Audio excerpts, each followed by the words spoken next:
Hello, I'm Frank Buckles, Regional Director for North Langley with the Greater Langley Chamber of Commerce. The Chamber this year is doing videos with candidates for council in Langley City and Langley Township, and giving you as viewers the opportunity to hear from them and hear a bit about some of the issues.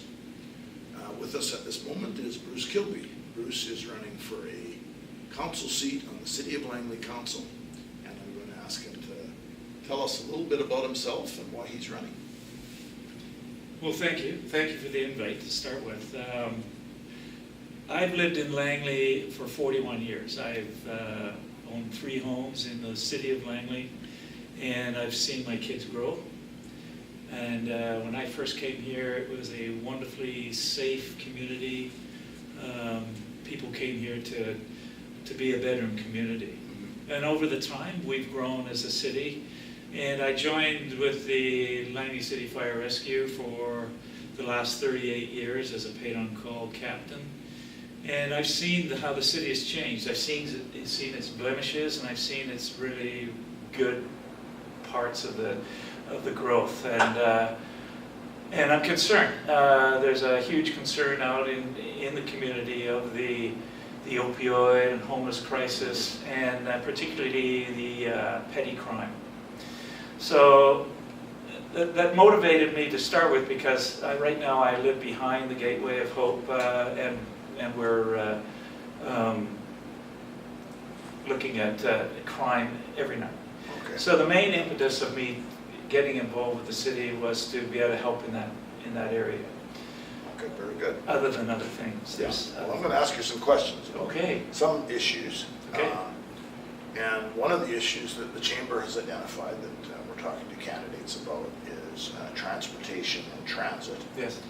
And in Langley City is proposed as the end of a rapid transit line that comes from Surrey, which at the moment is proposed as LRT, and in the Surrey election there's been a lot of discussion about that being SkyTrain. Yeah. What are your thoughts about the two technologies and about transportation in general in Langley City? Well, the two technologies are, there's discussions on which is cheaper, which is more viable. I think for Langley City's needs, though, I think the SkyTrain is the better, because LRT would have to come into downtown Langley, right, I believe to the central hub there. It would have to cross a railway track, the number 10 highway, as well as impede on Fraser Highway and 200th Street. So that many crossings within that distance, to me, would be a traffic snarl situation. So even if it does come down LRT through Surrey, I'd like to see it elevated as it comes out of the Willowbrook Mall stop, and then kind of come in maybe like an overpass situation. Right. And I don't think it's the end hub. It would be for probably a period of time, but also some thought to make sure that it has an avenue out, a safe avenue out, if we were to carry on to the township further or Abbotsford.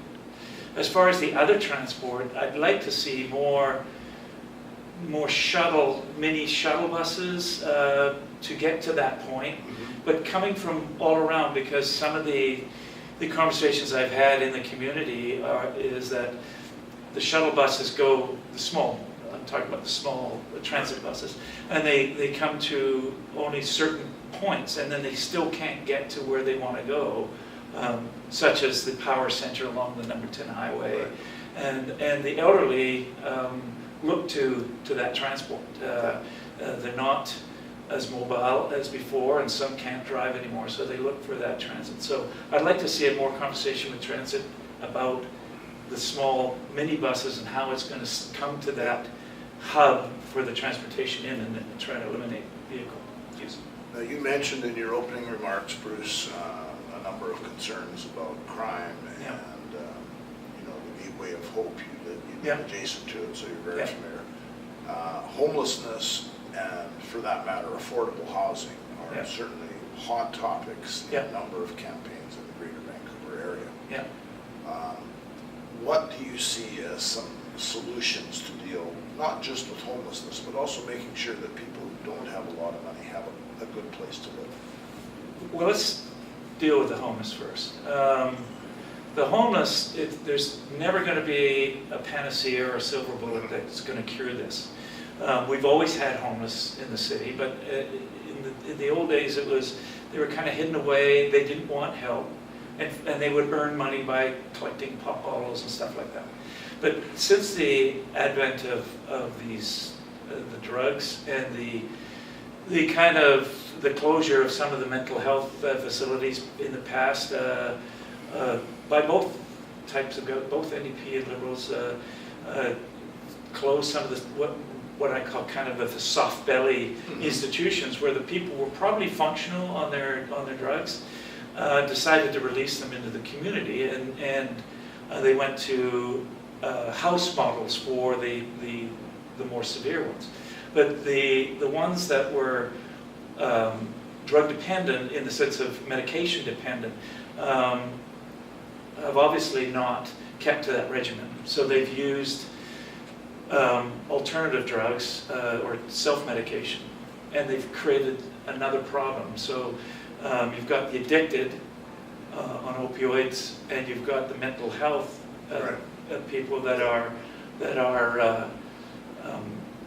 being involved. And both of these are provincial issues, either mental health, Fraser Health, or Ministry of BC Housing as far as dealing with them, as well as the criminal courts. We're not holding anybody accountable these days for petty crime, and that's part of the crime issue, is that these young guys ride around and basically steal with impunity. So I would like to see the courts and the police start dealing with the petty crime a little bit stronger, because without it being addressed, people aren't feeling safe.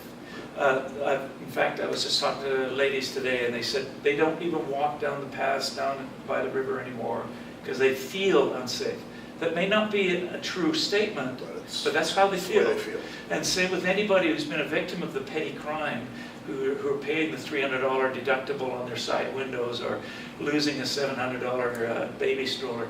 They feel very violated, and they want police response, and quite often it takes a long time for the police to attend that. So the homelessness is not just the drug addicted, the old hobo, and the mentally challenged. By the way, a study came out in the province just a couple of days ago that the mentally challenged, 38% of their overdose, their opioid overdose, were part of the mental system in the last year, connected with the mental health system.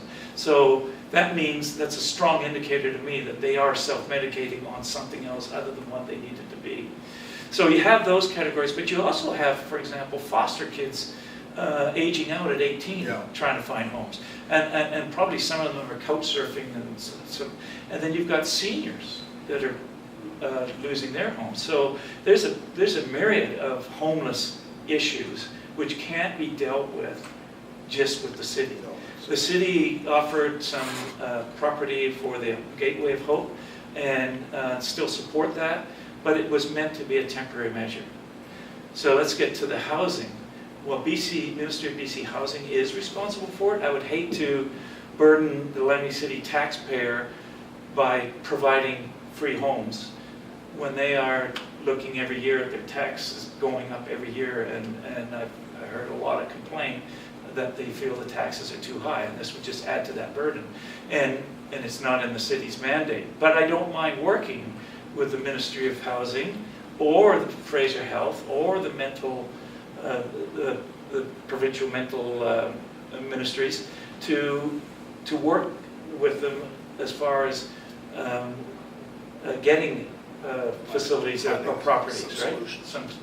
As to the social housing, I see incentives with the city to encourage, keep encouraging units like the Lions and the Rotaries and these organizations that do put up social housing. We do have quite a bit of social housing in Langley City, but some of the stock is pretty old. Right. And I would have no problem in some form of tax relief, DCC charges or something of that nature, all discussionable of course, but to help them maybe go up a few more floors, add more social housing to the stock that we have. Very good. Well, I think we've used our time up, Bruce. Okay. So thank you very much for your comments. Thank you for your Wish you all time. the best, and ask all our viewers to vote on October 20th.